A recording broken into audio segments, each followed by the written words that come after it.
Good morning. Welcome back to Breakfast Television. Still looking at these problems on the 427 that Jordan is currently heading to. This is a look at the northbound 427, where we do still have left lane blocked in the express approaching Burnham Thorpe. Emergency crews, MTO, all on the scene, and this is blocked all because of a collision. The northbound 427 jammed up from north of the Gardner in the express and collectors. I do have some good news, though, from the southbound 427.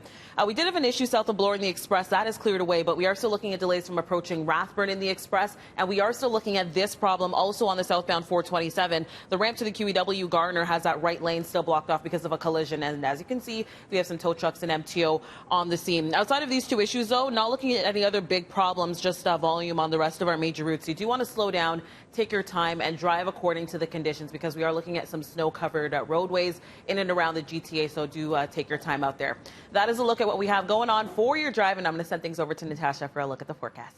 Okay. I don't know why you're smiling while you say that. Forecast, it's like temperatures dropping here right through the day. We've got current wind chills of -12. By the time the kids are heading home, -17. And by the drive home, probably around -20. Now, snow squall warnings. We've got this lake effect snow intense at times, an additional 15 to 35 centimeters. The 35 will be closer to Georgian Bay. The 15 centimeters south of Lake Simcoe. Gray areas here, including parts of York, Durham. Winter weather travel advisory. It extends all the way across central parts of southern Ontario, and that's for an additional 5 centimeters. Now, these lake effect snow bands are intense. It is sudden whiteout conditions. The darker the blue, the more intense the snow. We find one band along the QEW near Niagara and another pocket of heavy snow to the north of us. It is, again, whiteout conditions. We're looking at possibly about 10 to 15 centimeters today through Newmarket, a couple of centimeters for Toronto. In fact, Toronto's kind of in that little hole, that little pocket where we'll see still reduced visibility out on the roadways, just not as much snow as off towards Georgian Bay. Temperatures falling through the day with that afternoon wind chill of -20. It's a cold day tomorrow. Friday, we're back up to -4, but likely some flurries from Hamilton to Niagara on Friday. Should be mainly sunny here in the city. Mel, back to you. Well, it is a day that Oshawa GM workers have been bracing for, and it has finally arrived. Our Tammy Sutherland standing by in Oshawa right now, where the production lines at this plant stopping for good. Good morning, Tam. Good morning, Melanie. Yes, that last truck is set to roll off the line sometime later today. It will be an emotional time for some of the employees, especially the ones who have worked here for decades at the GM plant. This plant and assembling cars and trucks here in GM has been a staple for the past 100 years in the city. So, of course, it will be emotional for these employees as their last shift is underway. We were speaking to some of the people who were walking in for their last shift this morning.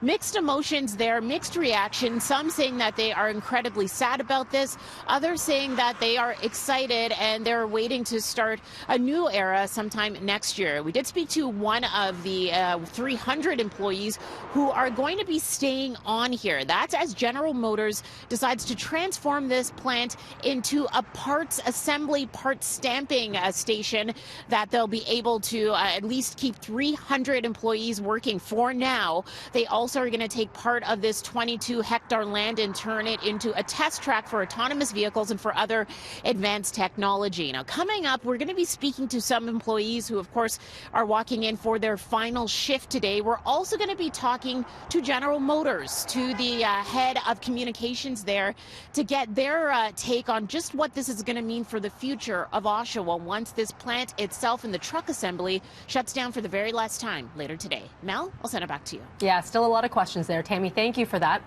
History could be made in Washington today as Donald Trump could become only the third U.S. president ever to be impeached.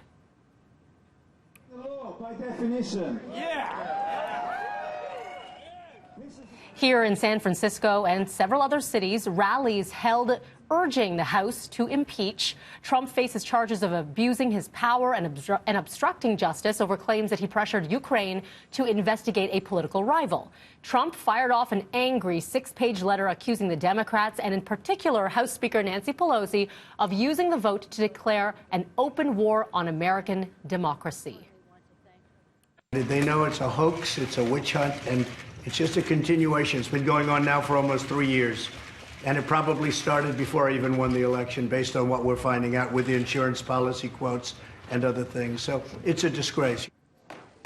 At the same time the House holds the impeachment vote tonight, Trump is set to hold a large rally in Battle Creek, Michigan.